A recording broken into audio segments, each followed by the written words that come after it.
I am Aquaman. I'm the warrior, my father, and the king of Atlantis. I'm gonna destroy Aquaman's kingdom. That's how we stop, little brother. Do not call me brother. Oh, excuse me, your highness.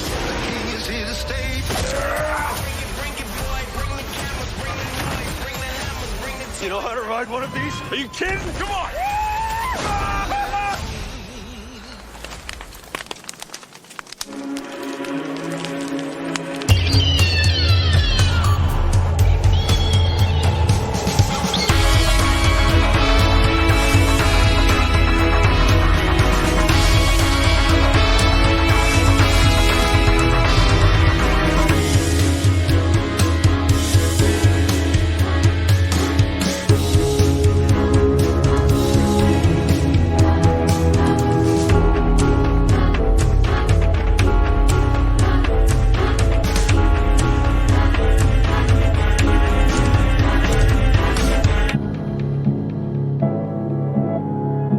Welcome, citizens of Gotham, to The Fire Rises, a Batman podcast focusing on all things The Dark Knight and his world. If you'd like to connect with the show, you can find us on Facebook, Instagram, and X at tfrbatpod. And if you have thoughts, questions, comments, or even suggestions for future episodes of the show, you can reach us by email. Just shoot those emails to tfrbatpod@gmail.com. My name is Eric Carter, and I am your host, and I am joined once again, and as always, by my co-host, Mr. Joseph Fornerato. Joe, how are you, buddy? We're just a few days from Christmas. How you feeling? I'm feeling good, Eric. Merry Christmas. And I see you got your little festive, I didn't notice that when we started, your little, I got the fireplace in the background there. What's the word I'm looking for? the Yule log. I got the Yule DC log. There Yule you log go. going. Yeah. That's cool. Yeah, nice and festive, which nobody can see, so this is great audio. Yeah, good way to start. Yes, well, of course, you know why we're here. We're here to talk about the brand new DC Universe film that just released. In fact, Joe and I, as we're recording this, saw it last night. So we're here to talk all about it. But before we get there, we do have to mention our partner sponsor, and that is Organic Priced Books. Now, it's probably a little too late for shipping for Christmas, especially by the point you're listening to this, because I don't know when it's going to release. But if you forgot somebody, if you have some extra gifts to get, Organic Price Books is a great place. Or if you've got, you got some holiday cash you're looking to spend, Organic Price Books is also a great place to do that. They have all kinds of oversized, collected trade paperback editions of the comics and graphic novels that you love from all of the major brands and the independents like Marvel, DC, Dynamite, Boom, all of the great, got Dark Horse, all of them. So if you're looking for something, and I just got my Batman Hush omnibus delivered this week, and it's beautiful. I don't even think I shared it with Joe, but just got it this week. Super excited about it. So yeah, Joe, I know you didn't pull the trigger on that one, but it's good looking. No, I did not. I have I have enough versions of that one. Yeah, but if you are looking for something, make sure you go to Organic Price Books. Use the link in the description of this podcast, and it'll take you straight to the website. And there's also 2 promo codes in that description. The first being TFRbatpod to save you $2 off of any order, and TFRbatpod ship it together to get you 5% off any order of 3 books or more. So make sure you go visit Organic Price Books and help those guys out. They're a small business. They do great work, and you're supporting us as you do so. So once again, organicpricedbooks.com. But Joe, let's get to it. We have the final chapter in the DC Extended Universe. That's a little sad, but it's here. So without further ado, Aquaman and the Lost Kingdom.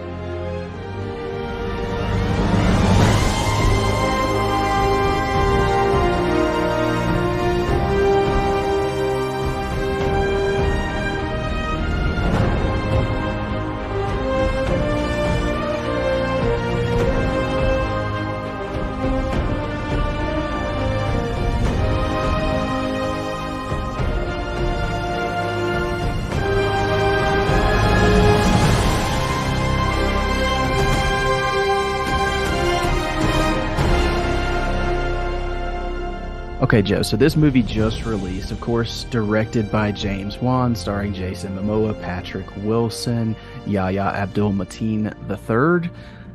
So let's get into it. And of course, we are going to start spoiler free because this movie literally just, I mean, today, as we're recording on Friday, the 22nd, is literally technically release day. You and I saw it the Thursday preview night, so we're going to keep it spoiler free. I will let you guys know before we dive into spoilers. But Joe, overall general thoughts. What did you think of Aquaman and the Lost Kingdom? Well, my overall, just quick spoiler free thoughts. I really liked this movie. I didn't quite love it, but I don't think I have the first film as high as some people do either. I think this is a very good sequel to that film. I think it builds on what we established in the first film really well, but I also think it's just a like another adventure for Aquaman, which I don't think is a bad thing. It just didn't give me as much as the first film did. Um, but I really did like it. Um, we've been hearing all the vitriol thrown at this movie for the last 2 years about test screenings going poorly and this and that, and what they're doing with this character, what they're doing with that character. I was really happy. It was funny. You had messaged me last week saying, "Oh, the embargo wasn't lifting until Thursday," and you're like, that's not a good sign. And part of me agreed with you, but also I didn't care because um, so many of these DC films end up getting slammed by critics anyway. So I was actually kind of looking forward to the fact that I wouldn't even see any of these reviews before I saw the movie. And that's what I did. I did not look at anything before going to the movie, and I just enjoyed it. And it was nice because I did the same, by the way. Just and sorry to interrupt, but once I found out that the embargo wasn't lifting until yesterday, the day of release, I was like, well, I'm not even going to look because what's the point? I'm going yeah, to the movie. I'm just going to judge it on my own. exactly. What was it, noon? I don't even know when I didn't even Something look. like that. Yeah. Yeah, it might have been noon Eastern because I really didn't look. Um, so I still, the one thing that really does suck as a DC fan is you watch these movies and you just expect at this point, I can't help but watch these movies and go, okay, this is the part where everyone hated it. This is the part where everyone hated it. This is the part, and then I'm watching it and I'm going, okay, but I don't think it's that bad. Okay, I don't think that's that bad. And I wish we could just get that out of our heads, but I think it's like PTSD at this point as a DC fan. It's Hmm. so bad. But I mean, we've been hearing for the last 2 years with test screenings and this and that. Everyone claims, I saw the movie and it was terrible and this happened. And that's when people walked out. And I I gotta say, I don't see the train wreck that people are seeing with this movie. I understand if people aren't crazy about it because it is, to me, it is a balls to the wall Aquaman movie. And you're either gonna go with it or you're not. Yeah. I'm not the first person to say I think it does feel like a Star Wars film underwater, good or bad.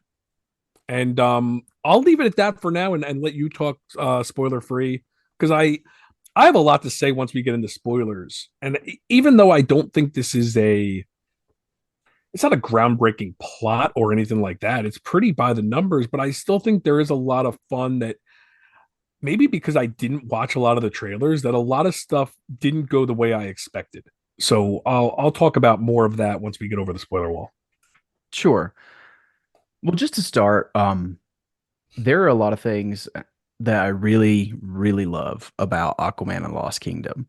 A couple of those being I love the comic booky nature of not only the first Aquaman, but this one, because it is like a comic book come to life. The underwater world is gorgeous. I love the creatures, I love the effects. Um, and for the most part, I love the characters. I think Patrick Wilson turned in a phenomenal performance in this movie. And I really liked the way that Yahya Abdul Mateen played Manta in this movie. I thought he was menacing and scary. Um, but I gotta say, I was pretty disappointed by Aquaman and the Lost Kingdom.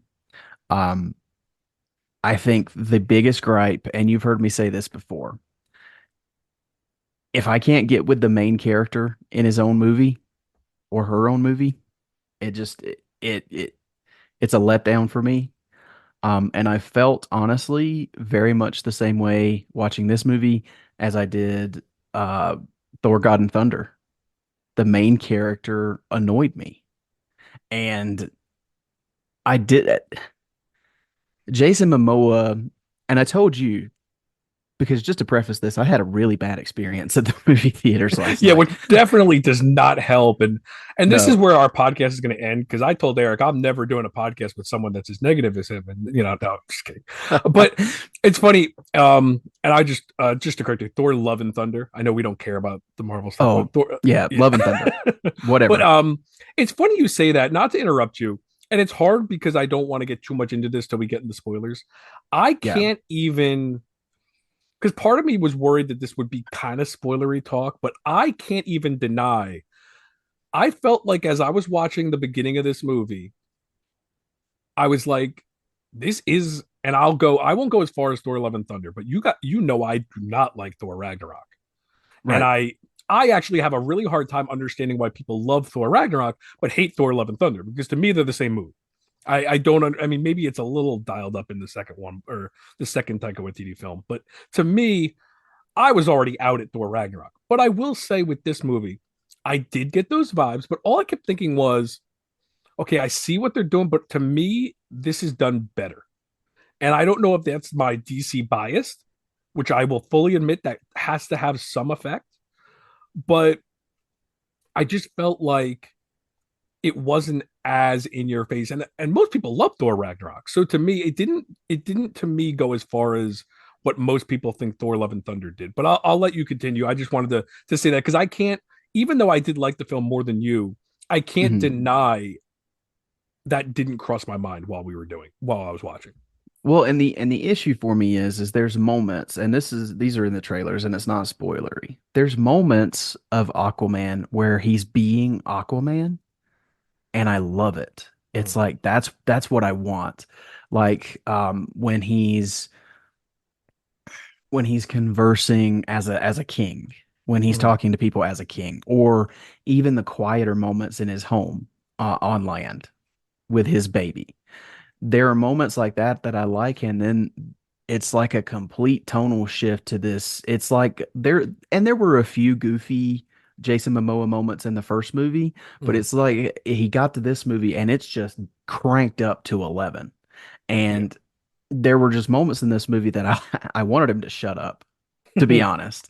And I don't know, I'd love to see it again. I've seen the movie one time. As I was telling you, Joe, I had a really crappy experience. I started this movie at 6 o'clock last night, and I didn't leave the theater until 11:30. So, and that's because the Dolby viewing I was watching, the projector broke down about 20 minutes into the movie. And then I had to wait about an hour for the next screening, which wasn't Dolby, which wasn't in a recliner. So I was already irritated. And then, yeah, so not a good start. And then the movie just, I was so excited for it. And unfortunately, it just didn't live up to the expectations I was hoping for. But having said that, there is a lot to like about it. Again, the visuals, the cast, for the most part, and it's got a unique enough story. I do agree with you. It's it's kind of cookie cutter, but there were elements in it that I really liked. So, and that's it's really tough to go further into it than that without getting into spoilers. Yeah, I mean, I don't think it's a spoiler to say Black Manta is the main villain of this film, and it does a good job of building off of his story from the first one.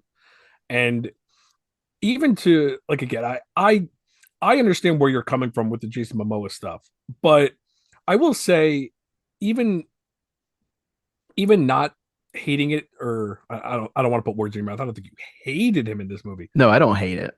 but the James Wan of this film to me is great. I think the Jason Momoa of this film is where you could kind of give or take because even I will admit that there are times where I'm like, okay, he needs to dial it back a little bit because this is almost like caricature-esque. But I just kind of went with it because I feel like I am watching Jason Momoa and it is what it is. And you had bits and pieces of that in the first film. But I will agree with you. It does feel like almost a Chris Hemsworth type character where like he's playing Thor and he wanted to hone in on that comedy. But to me, I guess I forgave it for the point you made is when he's Aquaman, when he's in the suit. I feel like we don't get that. It's almost like he's playing two different roles there. Um, And and that's the I issue I had because I yeah, saw what he was capable of. yes. And And I don't then know if I'm that's intentional or not, but that might be one of those things where I might take more note of that when I watch it a second time because yeah.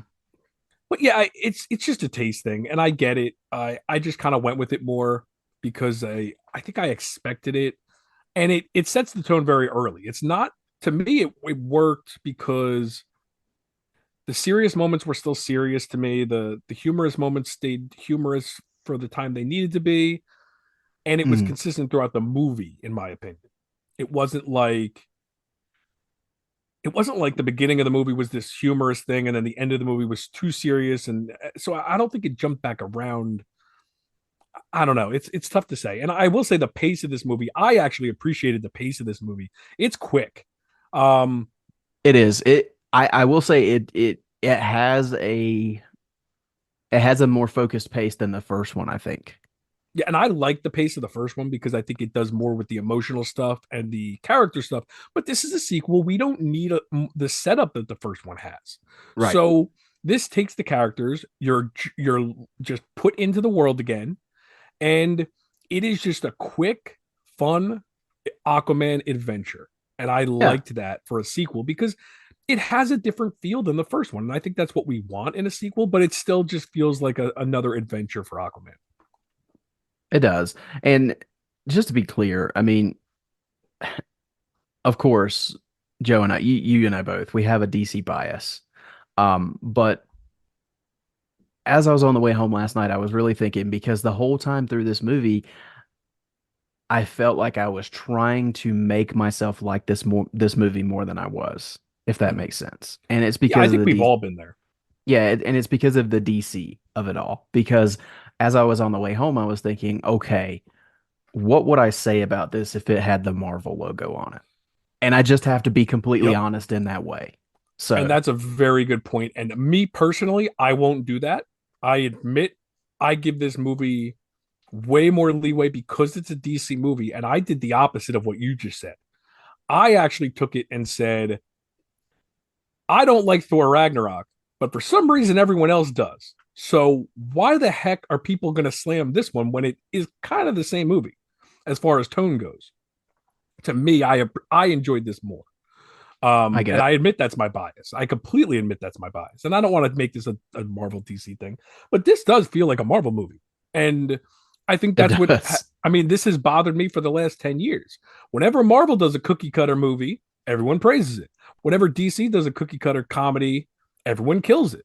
And I'm tired of that. And I've been tired of Mm. that for the last 10 years. And whatever it is, what it is, I'll move on. The Well, universe is Marvel's not been getting away with that so much recently. not anymore, finally. But I think that's because the goodwill is gone because they've had to use different characters for a change and the main characters are gone. And Yeah. but yeah, I don't want to make this like that. I don't want to sound bitter. Even though I admit that I do sound bitter. I apologize, but it's just listen, this in all, the universe is done. This was not I mean, I didn't want to put the universe ending stuff on the plate for this movie. This to me was an Aquaman movie, and that's what I wanted. Kind of like The Flash is just a Flash movie. I didn't want to put all that stuff on it to say, okay, this has to be the universe changing movie. Same way this should not have had to have been the universe ending movie. And I'm glad that it's not a universe ending movie. It's just an Aquaman sequel. And we got two Aquaman movies, and I'm happy. That's a great point. It's not this movie's fault that the universe is ending. So we Mhm. can't, even though I'm disappointed by the movie, I can't hang that on it because of course I did Yeah, want a that's not why you're triumphant. disappointed. Right. I did want a triumphant big ending for the DCEU, but that's not this movie's fault because it was never planned to be that. So I can't do that. But anyway, so of course you guys have heard Joe liked it a little more than I did. Actually, I think he liked it quite a bit more than I did. I didn't hate it. It was a little disappointing for me. But so far as spoiler free, that's where we're gonna stop it for now. So if you haven't seen the movie, and I know it just came out, so most of you probably haven't. So hop off, go see Aquaman and The Last Kingdom, and then come back. But this is your final warning. So we're getting into spoilers in three, two, one. Okay, Joe. So I'm going to tell you just to get the biggest negatives out of the way first. Of course, I've already talked about Momoa, and my problems with Momoa were he was constantly making little funny noises, and like every time he would hit somebody, there was always like a little just "Chaka" or something after it. And I didn't then even notice that, to be honest with oh you. it was every few minutes. And then he made it was like these tongue-in-cheek jokes. Like there was that moment in the refinery when the explosion happened behind him and Orm got knocked into the factory Mhm. and he lands on his back and he groans just this exaggerated groan and then he goes, "Oh, I hate it when that happens." Which is a joke on the first movie because people constantly joke that stuff was already always exploding Mhm. during a Yes, yes, conversation. yes. And I was like, did we need that? Did and it Yeah. was just moments like that throughout the film. And that's what makes it feel like an MCU movie, Yes, is those yes. kind of things that you're like, there's no subtlety with the comedy. They couldn't have just Yeah, let and it then there's go. Yeah. like for instance, there's the moment with Orm when he's walking through the jungle and they're talking about food. And he's just talking about greasy cheeseburgers Oh, and see, then I he like goes, that part. I liked it until he went further. He's like, "You've never had some za with some pepperoni?" And I'm like, Yeah, but "Stop." that's Jason Momoa, and that's where I agree with you. That's where it's Momoa. It's no longer Arthur Yeah, it's Curry. not Aquaman. It's not Arthur Curry because Yeah. I told you, and I got a little worried when I was watching the Dolby screening, and in the first 10 minutes, I told you this, but when our theater broke down, I was talking Yeah. to you for a few minutes. I was like, first 10 minutes of this is a Jason Momoa commercial Mhm. because you've got him on a motorcycle, which he's always on Instagram on his bikes. Yes. You've got the Guinness, and everybody in the world knows he loves Guinness, and I'm like, this doesn't feel like Arthur Curry, and that. I could concede that. Yeah, I agree. Yeah. So, and then my other biggest nitpick is a little bit of a strange one because I loved Yahya Abdul Mateen in this movie. I thought his performance was really good, but he didn't play Black Manta. For the majority of the movie, he was somebody else. And you got him a little bit at the beginning, and then he was taken over by this other entity. And then at the end, which I love the end, the strong ending of him refusing to be saved Mhm. by Aquaman, and he would rather die than be saved. Great. But the rest of the movie, I was like, why didn't we just make this Black Manta versus Aquaman? Why did we have to have this other entity controlling Yeah, Manta? I could see that. That could have easily been something different. I guess because they needed to come up, and this might be like where there might have been like multiple cooks in the kitchen as far as the script goes. I don't know. I you could have just as easily made this a smaller story. You didn't need the polar ice caps melting. You didn't need the environmental stuff. And I think that was something Momoa wanted to do. And I feel like maybe they did that because they couldn't justify why Black Manta would do that himself. Or maybe Yaya didn't want to do that. Like he probably was like, no, I'm like, that doesn't sound like my character. And I get that. But Yeah. so they said, okay, let's just have an entity warping his mind. So I understand where you're coming from. It never occurred to me though, because I think my stance on that could be, or my headcanon on that could be, well, think about how many other people grabbed that trident and weren't influenced by it.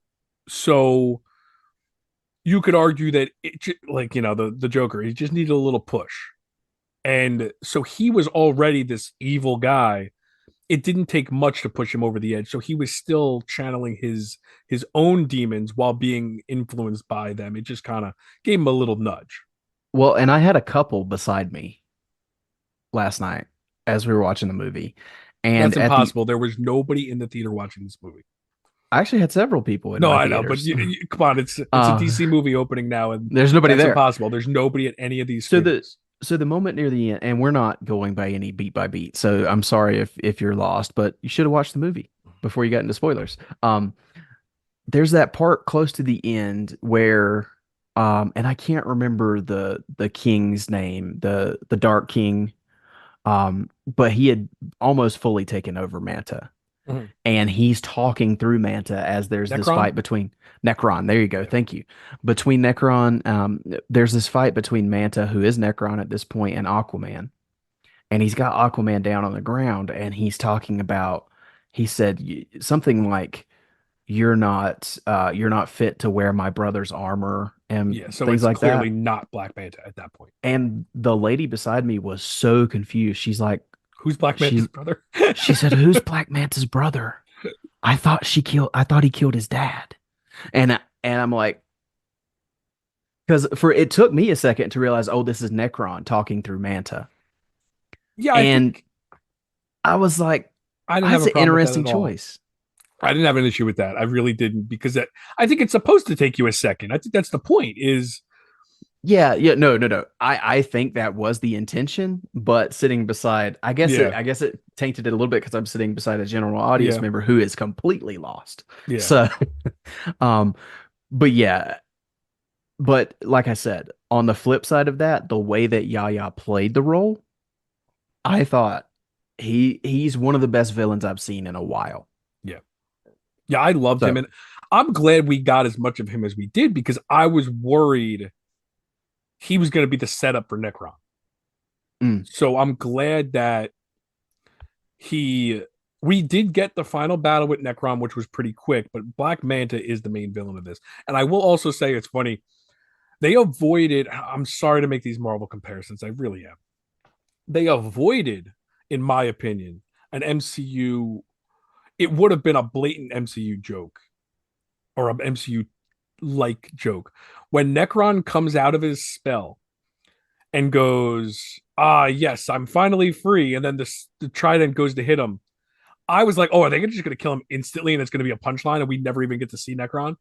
But they didn't. He still gets another, he gets to come around one more time. yeah, he gets 35 more seconds. Yeah, but it was still, it worked for me. It did work for me that way.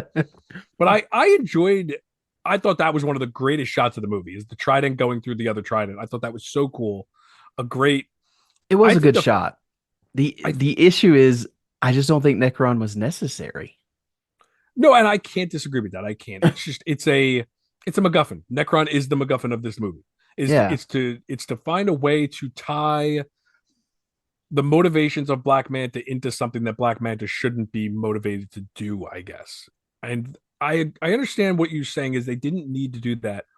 I'm not judging the film on what it should have done. I'm just going by the fact that whatever they decided to do, I had fun with it either way. Again, we see a lot of these movies that use MacGuffins that aren't necessary, and they could have done something more straightforward, and it probably would have been advantageous. But Yeah. this was what it was, and I didn't have an issue with it. It didn't even occur to me until you said it while we were talking about Black Manta really not being himself throughout this movie. But on top of that, man, his suit is awesome. Seeing him on screen be just this, you know, just typical, just terrible villain, doing just horrible things. And the fights and the choreography with him facing Aquaman at the end, I thought were great with him and Aquaman and Norm. My biggest nitpick is we didn't get to see the Ocean Master suit, No, we didn't. but I'm so Which, happy we got a lot of the classic Aquaman suit. yeah, which Patrick Wilson or Orm, he wasn't Ocean Master in this. So No, so I get I guess, why we wouldn't have seen it, yeah. but I still wanted to see some type of suit for him. But I'm glad we got most of the classic Aquaman suit. You know what's funny? They dialed Orm back in this movie. His performance was much more, because in the first one there was that very bravios, Atlantis, yeah, things like Yeah, that. He was very subdued in this movie, but and that's where his I loved him in this because he was great. He was the Yeah. straight man. Like they didn't. He never was the jokey guy that Jason Mm-mm. Momoa is in this movie, and I thought he was great. I was really concerned about how they were going to do. Like, I thought he was going to be shoehorned into this for no reason, but I really loved how they came to the buddy, the bros, taking on the villain in this. I thought it made sense, and I'm sorry if I'm talking too much, but I did like this movie, so I'm probably going to talk more than you. Oh no, that's fine. I loved. I told you before we saw the movie, my biggest concern, because listen, the Amber Heard stuff aside, I'm not even going to remotely get into that. I don't care in the least. But I loved her character in the first film. I didn't want to see her dispatched for no reason just so we didn't have her in the movie. And I thought, watching the movie, I thought it was pretty natural how she was used in the movie. And I didn't have an issue with any of it. And I I was agree happy. there. I was happy that she played a part and she played a good part. They didn't dumb her down to get her out of there. She plays a big part at the end. Um I really have no complaints there because that was my biggest concern. I will say, I agree with you there. I think they used her enough. And I think it did feel natural. I will say that not that I didn't want her to be dispatched either, as soon as the movie started or anything like that. But I did feel like, Someone should have been. I, not that I want anybody to die, but I felt like there was a lack of stakes in the Yeah. movie.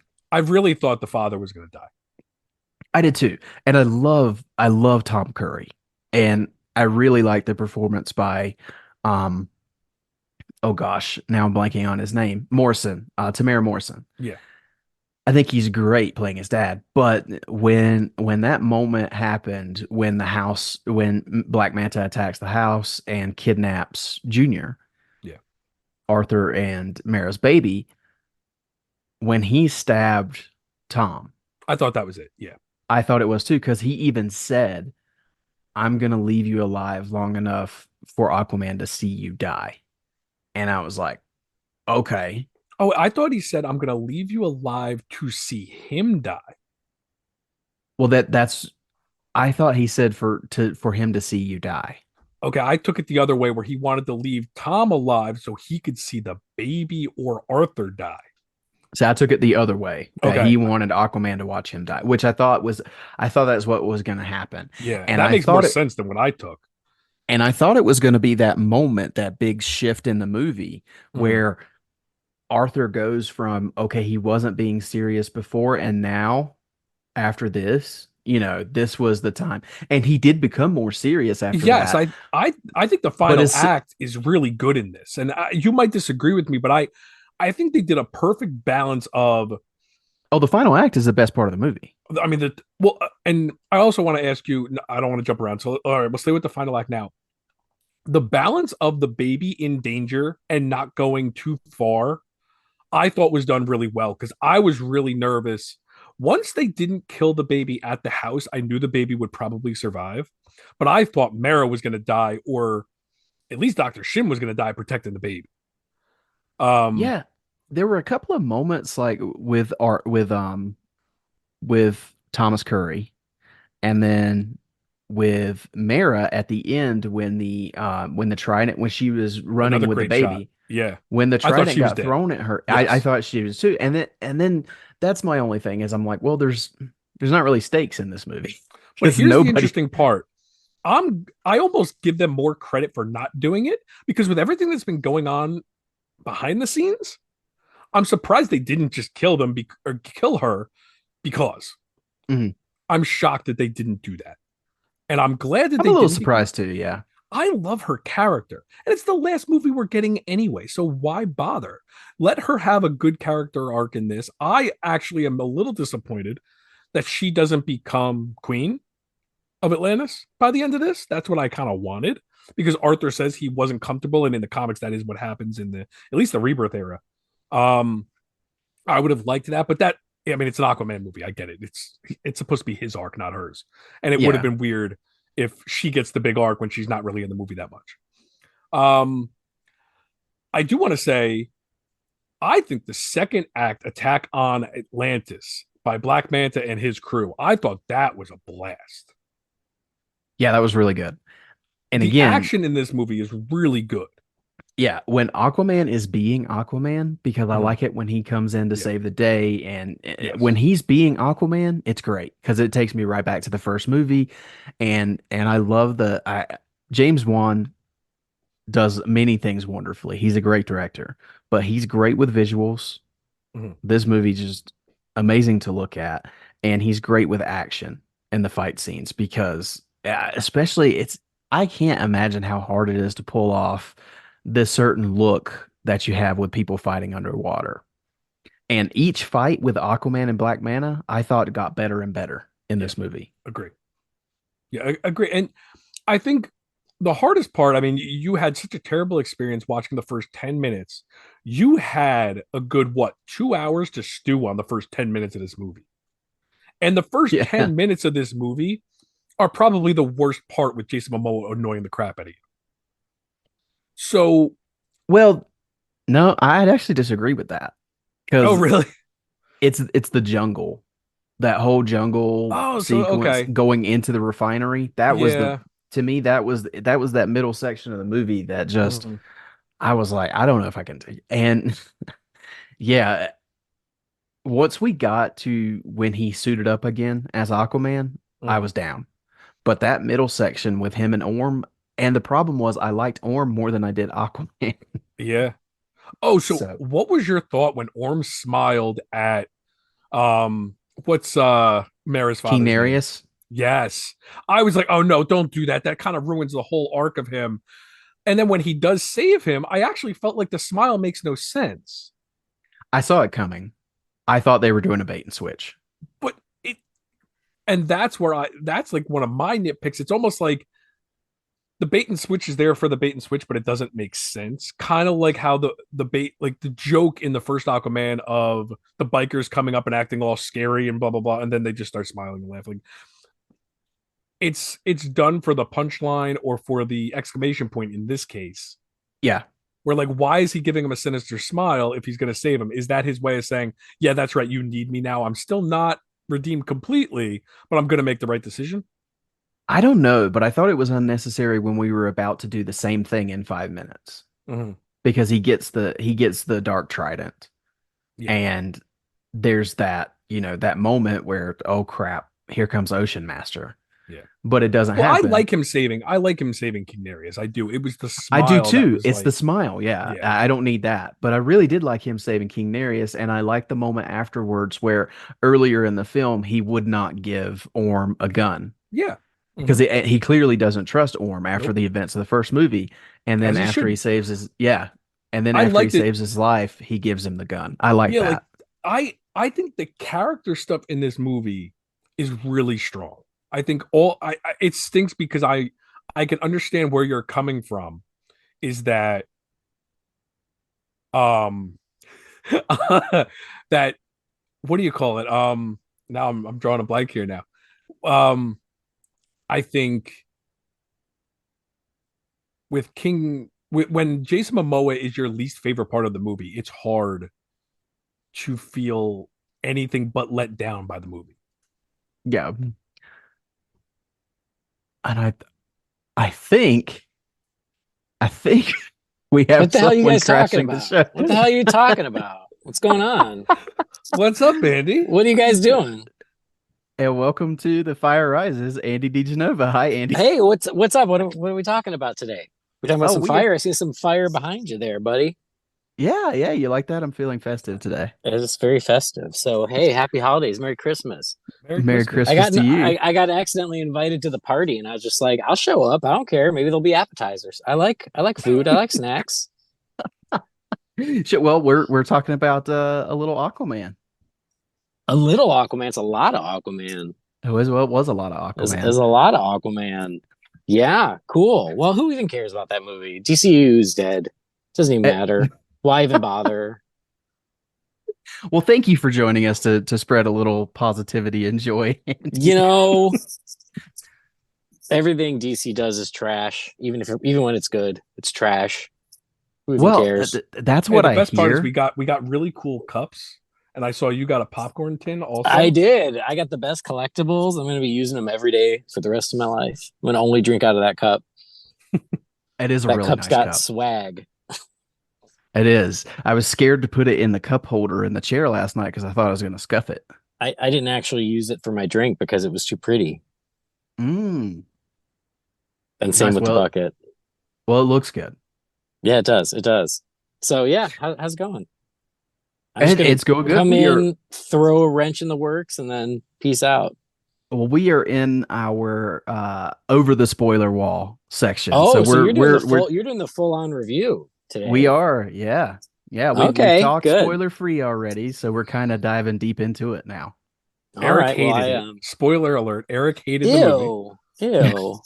I did not hate it. How do we disconnect him from his own show? Hold on. Let me I tried already. That's why I invited you. Thanks for the invite. Wait, didn't I send the invite? A random link. You did.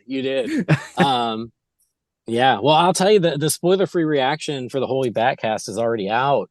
You guys are slow. Come on, guys. It was like 12 hours ago.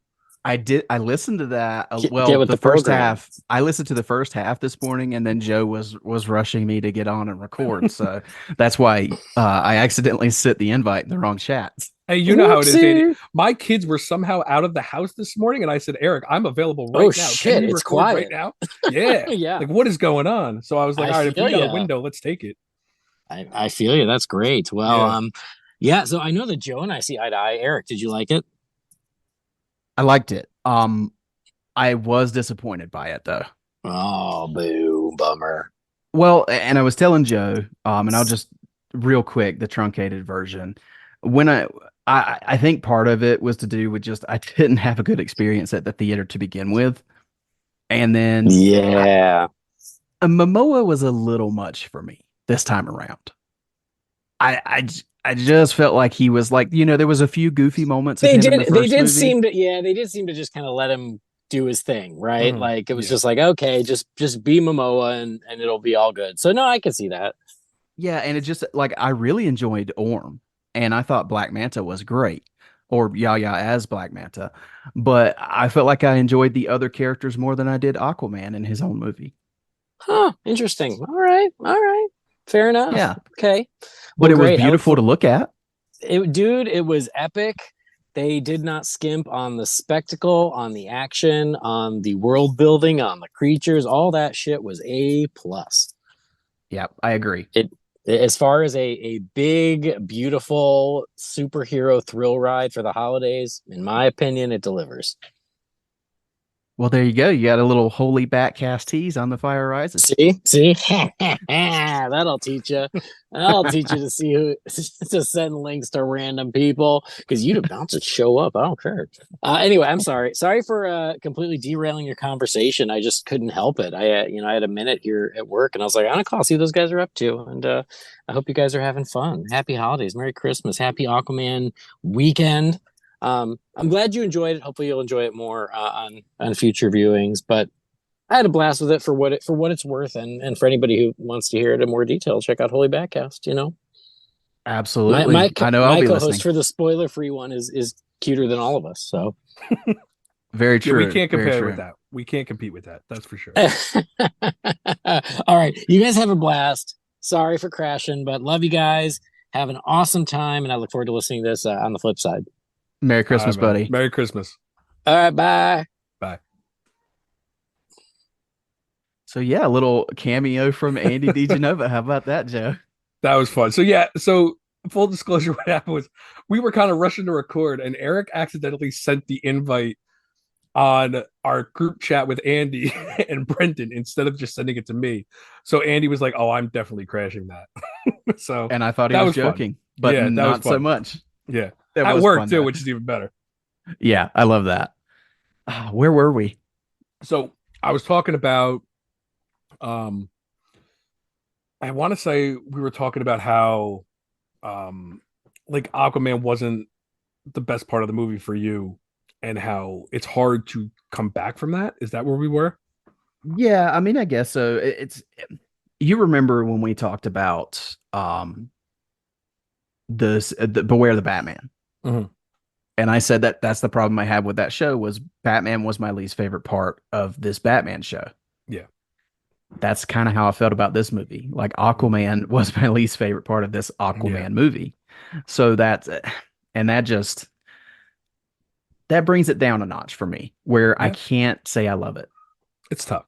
It is tough, and I can't fault you for it because it is a little much, especially I the the 10 minutes to start the movie when you get him playing with the action figures and then like you said with the motorcycle, it's a lot. And I do think there's something to the fact that you were stewing on that for a long time.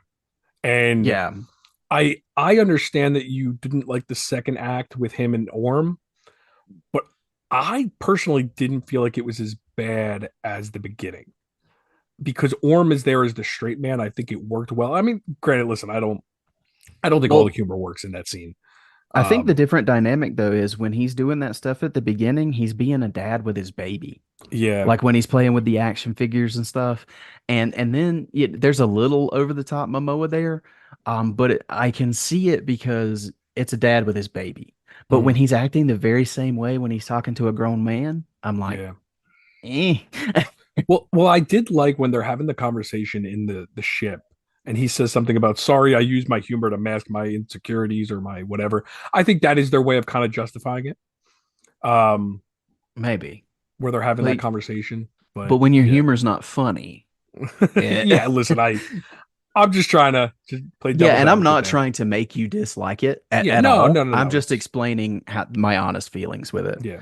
Um, I also but think it's tough because in the DCEU or whatever you want to call it, we've only had two sequels, right?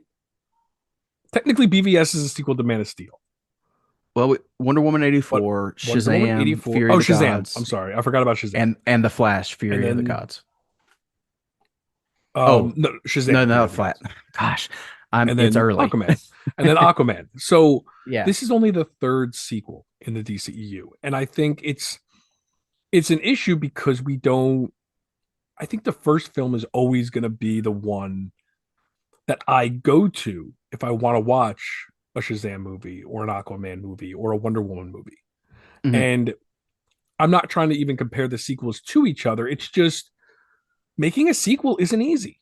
And it's like, what do you do with the sequel? And to me, they didn't do anything groundbreaking. They didn't do anything crazy. They just did another Aquaman adventure. And it Yeah. built on the first film. And that's kind of just what I wanted because, like, the first film was 2 hours and 20 minutes. There's a lot of emotion, there's a lot of setup, and there's a lot of great Aquaman stuff. It's more condensed, it's more action packed, but it's an adventure movie and it's fun and it's crazy. And man, does it embrace Aquaman, the lore of Aquaman. Even, I mean, coming up with a justification for Black Manta's suit was really cool. Coming up with, I mean, I'll be honest with you, I was terrified that baby was going to die because that is such an important part of Aquaman's comic history. I'm I'm glad gonna they be didn't go that way. I'm gonna be frank with you. I didn't think they had the balls to do that. Nor did I want to see them to do it, but I Well, didn't so think they'd go there. here's my biggest issue with the internet. The people that were slamming the test screenings for the last 2 years and Mhm. giving this movie so much crap over the last 2 years, I've seen that the reason people walked out was because the baby died. So the internet making crap up again, like we all expect the internet to do for the last Mhm. 2 years. That was the rumor. Was everybody walked out of the screenings when the baby was killed? Now, you and I both know that's impossible because Mara is there at the end of this movie with the baby. They ain't bringing Mara back for reshoots. True. That's I'm sorry. Like, that that's was not true. a change late in the game. There is no way this baby ever died in this movie because the Yeah, I baby agree. plays too much of a big part at the end of this movie. So that was not Yeah. reshot. And I No. could be dead wrong, but I just don't see that happening. So, And I'm curious. Um, I am curious when it comes home to see what deleted scenes there are, if they include many, yeah. just to see, because I do know there were reshoots. I don't know what was involved, but here's the thing: reshoots are not the red flag that they used to be, because Mhm. each movie is built in with a budget now. These blockbusters are built in with a budget for reshoots. Mhm. It's Marvel does it all the time, and people Yeah. don't freak out. And other like Fast and the Furious does it. People don't freak out. So reshoots are not really a big deal as they once were, Mhm. but I am curious what they tweaked. I can't help but be curious. Yeah. And I Yeah, don't know that we'll ever so get we that. haven't discussed Ben Affleck does not show up in this movie. Michael Keaton does not show up in this movie. I will say I'm disappointed because we know it was shot. The There's no same way acknowledgement of the DC universe at all. no. And I will say even with The Flash, it's disappointing because you know they shot multiple endings to that movie that we never are going to get. Mhm. But with the way the universe is ending, I probably years from now, at the time it sucks, but years from now, I'm going to appreciate the fact that the Flash movie is almost a standalone movie. The same way this is a standalone Aquaman sequel, if that makes sense. Yeah. But that's what it is. It's an Aquaman sequel. And I'm glad it doesn't have something that isn't going to matter in 10 years. It's just an Aquaman sequel. And the fact that we have, I say this a lot, like with the DCU, because everyone's been shitting on this universe for 10 years now. We have, I think it's like, what, 18 movies? Is that possible? Is it that many? Now I got to look it up. I can't remember. I'll look Something up like real that. quick. This universe was the little universe that could. I mean, okay, so it's 16. If you include the theatrical cut of Justice League, I have 16 movies on my list. But that's pretty damn good. And we can go back and watch any of these movies at any time. And I know it's not, this didn't end the universe with like a bookend, but kind of fits what we've been dealing with for the last 10 years, doesn't it? Yeah, I mean, it does.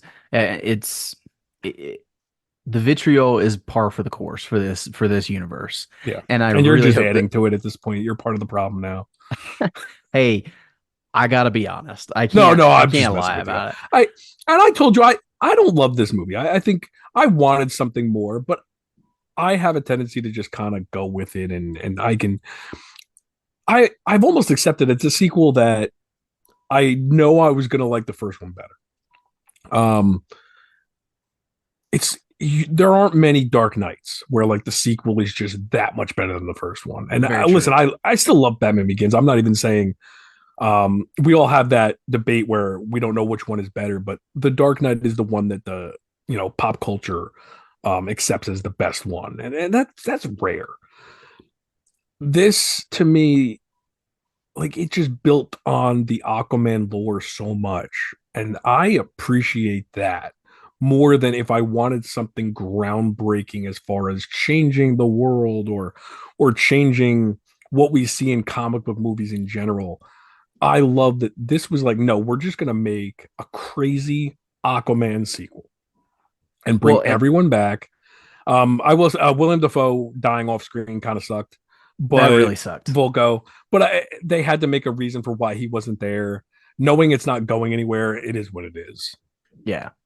I will say one of my favorite parts about this movie is I really like the carryover from the first movie that they want to join the two worlds, Mhm. the surface world and the Atlantis. Yeah. And I like that there's this conflict with Arthur because he even says at one point he never wanted to be king. He tells Arthur that he only wanted to do that to save the world, to save Great the emotional surface. conversation. That might have been my one of my favorite conversations they had. But that is the through line through the entire movie that I enjoyed the most because I love that there's this monarchy. He's the king, but he's not all powerful. He has this council that can veto anything he does, which was interesting to me. Yes. And he wants to join, he wants to reveal Atlantis to the surface world because he thinks that they can help each other make the world better, which I think is a great through line and is very Aquaman.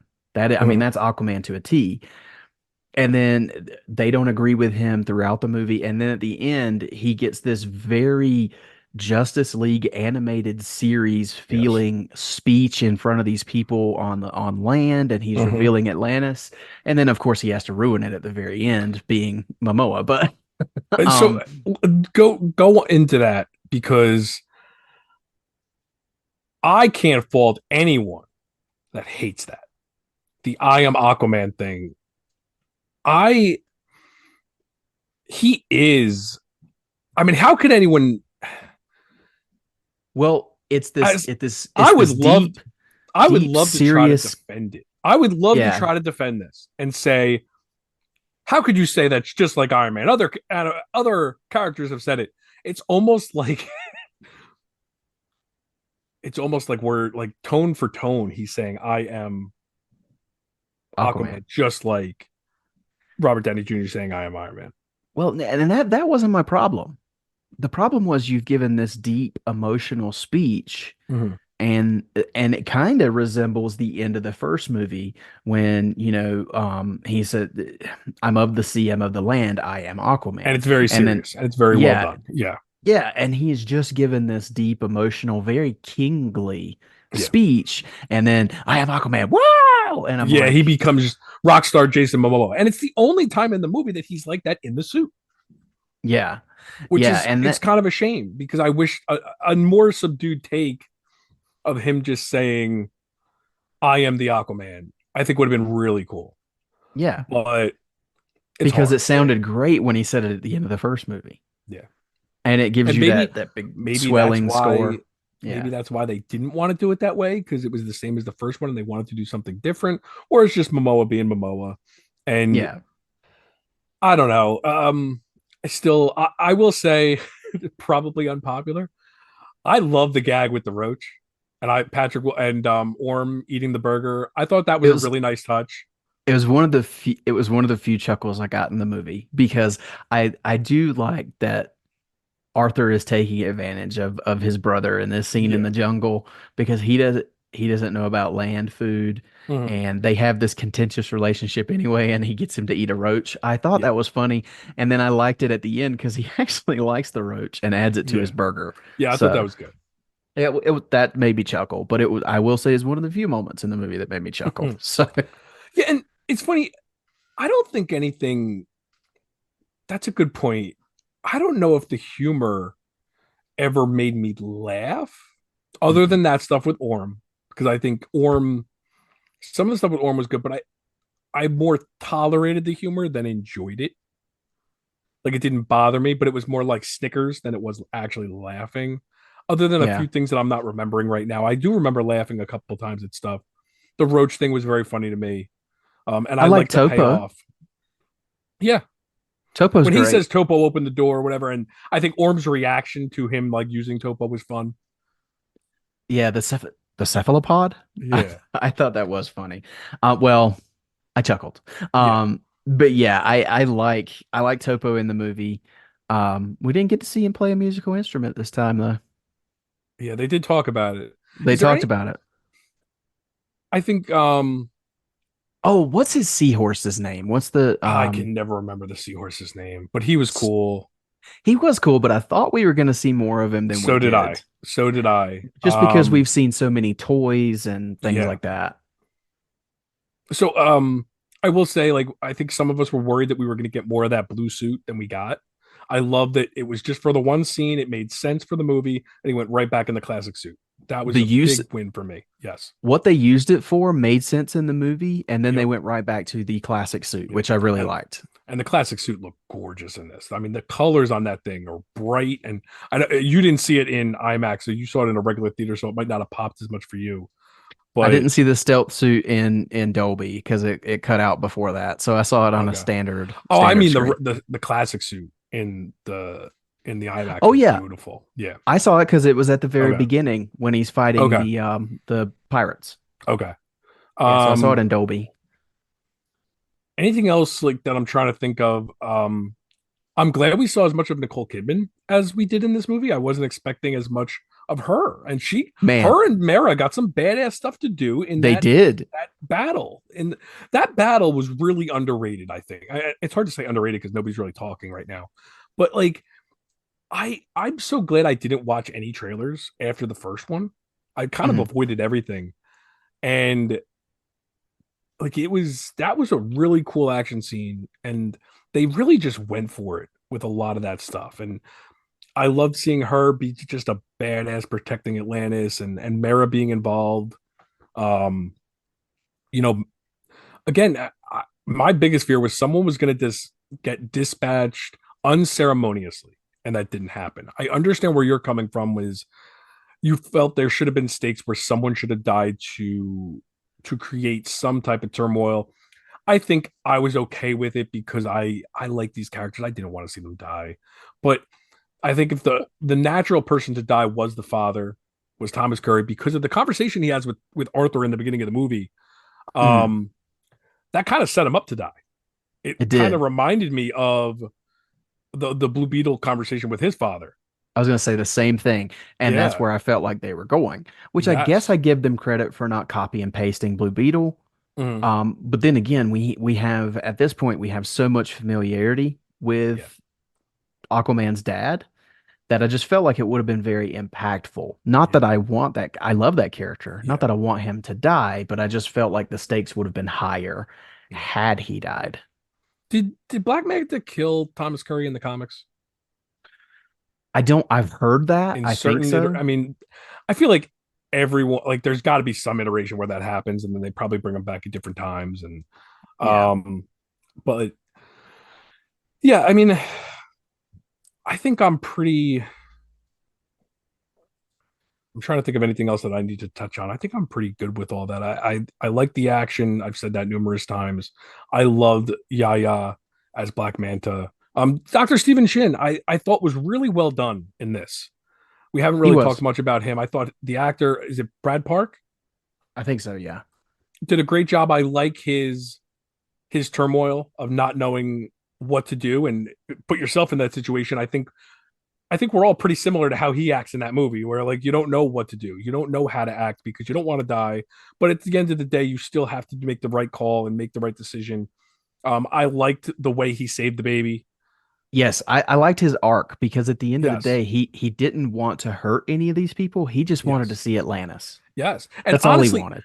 to your stakes opinion, you don't want to kill any of the main characters. Dr. Shin dying, I think, would have been the one that made the most sense, especially for an arc.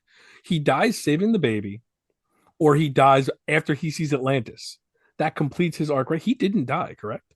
No, he didn't. Because he's on And the I, ice at the end going astounding. yeah, I feel like that's right. When he meets oh, he gets a lot more to do in this movie than I expected. Is the Brine King? Um, he was really, he was some of the eye roll humor. I'm assuming for you. No, I He, actually like the Brine King. I love when he loses his claw again at the end of yeah, the movie.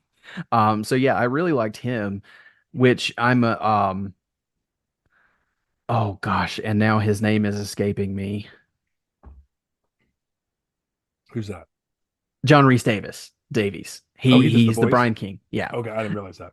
Gimli from Lord of the Rings and Okay, so many more roles. But yeah, I love him, so it's automatic like for me on that. Um, I agree with you. I really enjoyed Dr. Shin and his journey through the movie, especially because the way he was portrayed in the first movie, they could have just made him a bad guy. hmm But he wasn't. He was a scientist and he had this dream to find and see Atlantis. And yeah, Black Manta was a way to help him do that, but he didn't know what he was getting into. hmm And I like that. I love that scene where he confronts Orm and Aquaman, and he's got the gun on him, and he closes the door behind him, and then he yes, drops the gun, and he's like, "I'm that sorry, humor I'm sorry." worked. That Yeah, worked for me.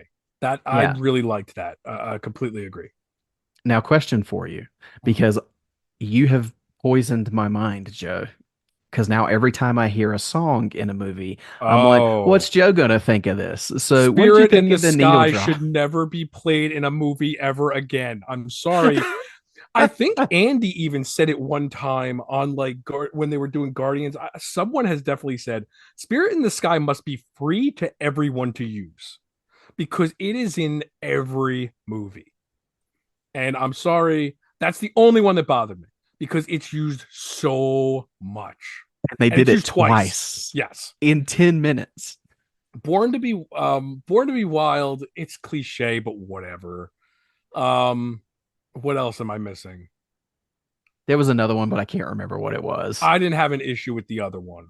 But Spirit in the Sky, it's like, come on, really? Like, I don't know. I and Whatever. you know, usually I roll my I'd eyes when you rather get have the into your. Pitbull song, to be honest with you. That's how Oh, that's how bad it jeez, was. Because I'm good just like, lord.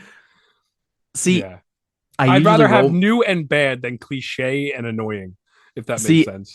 And that's the thing. I usually roll my eyes when you get into your needle drop stuff because I'd never paid attention to it before. But in this movie, I think it didn't bother me the first time, but when they played it again, I was like, really? Why are we doing this? We just did this. Yeah. So, and I like Spirit in the Sky. It's a great Oh, I song. like the song. It's a I know great you song, do. but Yeah. how many movies have we seen in the last 5-10 years that have that song in it? At least probably 50. Like, it's in every movie, I feel like. So Yeah. that's where it's annoying. Yeah. But the score, Gregson Williams knocked it out of the Yeah, park again. I'm The so glad score he is came wonderful. back. Yeah, I'm so Yeah. glad he came back to do this. Agree. And I love that you could pick up on the themes for each character. Like in the beginning, when you see Black Manta walking, he's covered up, but you hear his theme, so you know it's him. You hear those subtle notes. Yeah. Yes. And I love that each character has a clearly defined theme. Yes. Like you hear the little subtle hints of Black Mantas when you see him. Orm gets his Ocean Master theme here and there. And then of course my favorite is Aquaman's. Nah, nah, nah. I love when love he it. shows up Agree. and you get that. So Agree. yeah, I was really glad that he came back to score this film because I thought that was great. But Joe, I think we've covered the gambit. I know we've probably missed plot points and story details, but we're not going to get it all. No, Um, I agree with you. I think we covered what we wanted to cover. And, you know, you not being crazy about the film is what it is. I can't disagree with your points. It didn't bother me as much as it bothered you. well, and I know I always make you go first. Would you like me to do my final thoughts first this time? Yeah, sure. Okay, so final thoughts and battering rating. So again, I liked this movie for the most part, but I was pretty heavily disappointed by it. And I didn't have as much fun as I thought I would. And at the end of the day, the worst sin a superhero movie can create for me is to make me not like the title hero. I've had a few movies do that, and I gotta be honest, this one did the same, and I can't judge it, you know, less harshly because it's a DC movie, although I'd love to. Um, so for me, at the end of the day, the visuals are fantastic. Most of the characters work really well. Um, but there are those nitpicks that I have that keep me from liking it more than I do. And I'm not even close to loving this one, unfortunately. I do think it's a fun adventure, and I'll definitely watch it again, and it will pair well as a double feature with Aquaman 1 because there's a lot of continuity to it. But that movie, the first movie, to me, is vastly superior. So as a battering rating, this one is getting a 6 out of 10 batterings for me. But Joe, you enjoyed this more than I did, so that is why I wanted to let you go last on this one. So give me your final thoughts and your battering rating on Aquaman and the Lost Kingdom. Well, it's funny. As you're speaking, I'm like, you know what? A 6 would be a good score for Eric. Like that's honestly where I was. I'm gonna go tridents, not batarang rating. You got to go tridents for this one, don't you? Sure. Um, so I did enjoy this movie. It's not the first film. I don't think it needed to be. I just wanted another fun Aquaman adventure with Black Manta as the villain. That's what we were promised. That's what we got. Would I have liked a little more of maybe the emotion that the first one had? Because I think that's my favorite part of the first one. Is I will say I love the love story of Aquaman and Mara, but my favorite part of the first film is the love story between Thomas Curry and Atlanta. And I'm glad that we didn't lose one of those characters. Stakes be damned. I'm glad we don't lose any of the characters that I love. Um, I was I'm debating. I was debating between a 7 and a 7.5. So I'm not that far above you. I guess because you're so much like after talking, I felt like you were more negative. I feel like I'm leaning towards a 7.5 because I feel like just being one above you doesn't sound right. I don't even know why Okay. I'm there, but like I think I gave Blue Beetle a 7.5. Um, And that's what I thought about too, because Blue Beetle for me, I enjoyed that movie just so much more than this one. So yeah, like I mean, am I gonna be a weirdo and do 7.25? Like, am I really gonna go there? But like you it's can do whatever you want, Joe. like I feel like 7 is too low. So I'm in between like a 7 and a 7.5. Okay. But it's it's fun, and I've only seen it once, so I'll know more. And I've still only watched Blue Beetle once because of all the Christmas stuff. I haven't been able to sit down and watch that to compare like how these movies are after a second viewing is really where I fall on whether I loved it or not. Because after like seeing Shazam, Fury of the Gods, and hearing people's criticisms of it, I'm like, okay, let me go back and watch it and see if that works. And I still love that movie, so I'm no. Like, if I can look past people's criticisms, even watching it again, that's where I know how I truly feel about a movie. And so with this one, it might be till it comes out on home video or at least digital before I watch it again. But I enjoyed it. I didn't love it. To me, it falls just below Blue Beetle, I think. I don't think it's up there with Blue Beetle, but I think I like Shazam Fury of the Gods more than this. And that might be unpopular.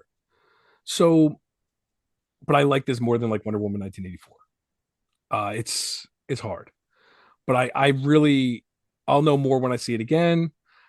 I didn't love it. I really liked it. I think it's what you want from an Aquaman sequel. It's got the action. It's got the same characters that we love from the first one, and everything is built on. And the grand scheme of things, that this is ending the universe shouldn't be held against it. But it is bittersweet that this is the last time we are talking about a film in the quote unquote Snyderverse. Yeah, that's true. It is definitely the end of an era. But the good news is, Joe, we have a whole new universe to look forward to in just a couple of years. So, and you know what? Now that we're kind of talking about this, I think it's good to note. I think it's good to get a little break. Now that this universe is over. Agree. The only thing we have next year is Joker. And I think that's a good in between, kind of palate cleanser between you, because it has nothing to do with either universe. Yes. And to be honest, it's kind of that way on the other side of the fence too, because Marvel's only got Deadpool coming out next year. So not to mention, we're gonna get to enjoy the ride for the Batman 2 and Superman Legacy. This is the fun time of seeing like when production is starting, and that's gonna be what's fun next year. Without having any movies come out, we get to see all that fun stuff again. Absolutely. All right. Well, Joe, was there anything else you wanted to touch on, or are you good? I'm good, man. Awesome. Well, that will do it for our review of Aquaman and the Lost Kingdom. It's still, as we record this, still opening weekend, so go check it out. See for yourself. Maybe you're more along my lines, or maybe you're with Joe, or maybe you're with Andy and you absolutely loved it, because that's the vibe I got. But anyway, go check it out for yourself, and let us know what you thought of the last entry in the DCEU. But that's going to do it for this episode. Joe, why don't you tell everybody where they can find you on social media? Well, thank you again for having me on here to talk more DC films. And thank you for Andy for dropping in. That was fun. That was awesome. But so Merry Christmas to you, Eric, and happy holidays to everyone listening. Thank you guys so much. If you guys want to get in touch with me, you can find me on Twitter, Instagram, and Letterboxd as jforn11, and on Facebook as Joe Fornarato, FORNAROTTO. Fantastic. And as for myself, you can find my personal accounts on Instagram, X, and Letterboxd at mecarter89. That's mecarter89. The show can be found on Facebook, Instagram, and X at tfrbatpod. If you're looking for a way to support the show, the best way to do that, and the easiest, is to leave us a rating and review on whatever podcast platform you listen to us on. If you're looking for another way to support the show, and we don't ask that you spend any money on this show, but you can go to redbubble.com and search Shop TFR, all one word, and find our logos on all kinds of merchandise created. Our logos, of course, created by Justin Kowalski. Our theme music was composed by Gaurav Venkateswar, and his music can be found on gbtunes.com. Don't forget to check out our sponsor, Organic Priced Books, and use our promo codes and the link in the description of this podcast to save some money and also support this show. But thank you so much for listening, and depending on when this is released, I hope you have a very Merry Christmas. I hope your families have a safe holiday season. And until 2024, this has been Joe and Eric. Make sure you keep that bat signal lit and pointed skyward.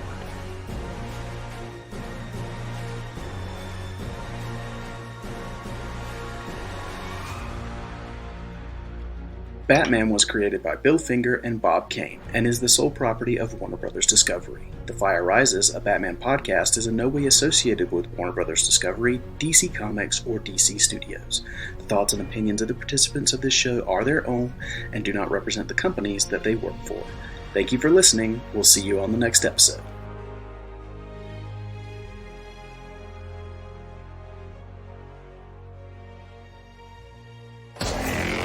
I'm gonna kill Aquaman, murder his family, and burn his kingdom to ash. I will avenge my father, even if I have to make a deal with the devil. I'm coming for you.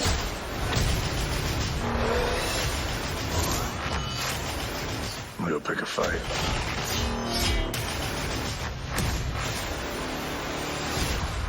Fine. Flex your muscles. He must be stopped. If you lead, the 7 kingdoms will follow. Sometimes not giving up is the most heroic thing you can do.